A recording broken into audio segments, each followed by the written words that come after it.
का उत्सव मन में भाव आया कि हम हरियाणा में रहते हैं, तो जब हम स्कूल जाते थे तो खेतों में सरसों खूब पकी हुई होती थी और उस पर पीले पीले फूल लहरा रहे होते थे कि यहाँ पे दिल्ली में तो देखने को ये सब नहीं मिलता, लेकिन जब कभी हम कहीं घूमने जाते हैं या कहीं तीर्थ स्थान पर जाते हैं तो रास्ते में खूब हरियाली और पीले पीले फूल नजर आते हैं।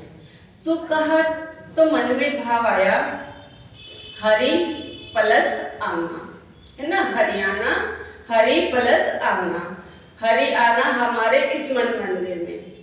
तो वो तो आ गया हमारे मन मंदिर में, वो तो विराजित हो गया और कहा चारों तरफ पीले पीले फूल, पीला पीला भाव, उसका प्रेम रस बनके हमारे जीवन में बरस भी रहा है। जैसे कि अभी भजन में सुना, एक व्यक्ति की एक फूल की क्या इच्छा है कि फूल बनूं तेरे अर्चन का, देना ऐसी शक्ति। तो फूल तो जब भी बनेंगे ना जब उसकी उपवन में आ जाएंगे। कहा ना, तेरे ही उपवन की मैं कली हूं, दर पर तेरे पली हूं। यानी इतने साल हो गए उसके दर पर आते आते, तो कहा कि उसके भावों से ही सिंचन पा पाकर, उसके भावों का रस पी पी कर ही हम इस जीवन में बड़े हुए हैं। हमें इस सत्संग में आते हुए, इस सत्संग प्रांगण से जुड़े हुए 35 साल तो शायद हो गए, पूरा तो ध्यान नहीं, क्योंकि सबसे पहले जब हमारे घर पे सत्संग हुआ तो मुझे पता नहीं था कि हमारे घर पे सत्संग है। पापा जी बीमार थे, मैं तो ऐसे ही बैठी थी, सब बहनें आई और बोली कि तुम्हारे घर पे मंगल का सत्संग है। मैंने कहा ठीक है, कोई भी तैयारी नहीं थी।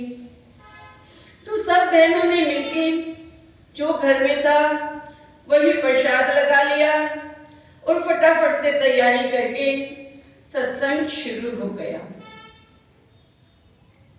तो ये सब क्या है, वहीं से हमारे जीवन में सत्संग का प्रारंभ हुआ और फिर वहीं से वो भाव उदय होते चले गए।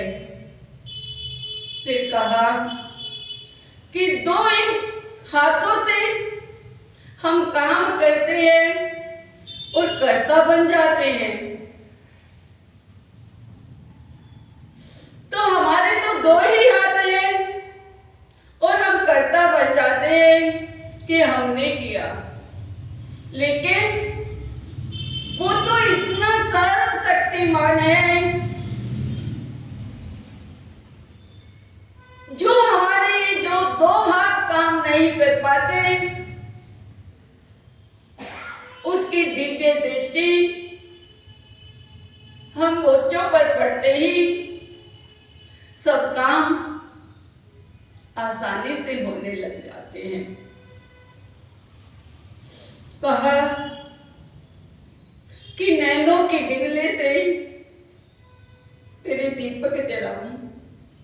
तो ये सब कहां पर आकर सीखा, कैसे नैनों के दीपक से हम उसके दीपक जला सकते हैं, कैसे इतना सुंदर श्रृंगार हम उसका कर सकते हैं, क्योंकि हमारे हाथों में उसकी शक्ति आ जाती है, हमारी वाणी से उसकी वाणी जुड़ जाती है, तो वो मन मंदिर में आकर बैठ जाता है और फिर उस वाणी से वही बोलता है, उसी की बातें निकलती है, उसी की चर्चा होती है, उसी का रूप निहारते हैं। कहा पी पी कर तेरे भाव को मन मत वाला हो जाए, तो मन मत वाला हो जाता है, मन म्यूर नाच उठता है। कहा मन आज मनन कर स्वस्थ हो जा। जीवन में संत आया, वसंत आया, अनंत से का चक्र छुड़ाकर अनंत में ही मिला था। तो मन भी स्वस्थ हो जाएगा और तन भी स्वस्थ हो जाएगा जब हम उसके भावों से मिल जाते हैं, उसके चरणों से जुड़ जाते हैं। तो कहा यहाँ पर छोटों का भी काम है, बड़ों का भी काम है और बीच का भी काम है। यानी हम उच्च भावों में भी विचरण करते हैं, निम्न भावों में भी विचरण करते हैं और समता के भावों में भी विचरण करते हैं।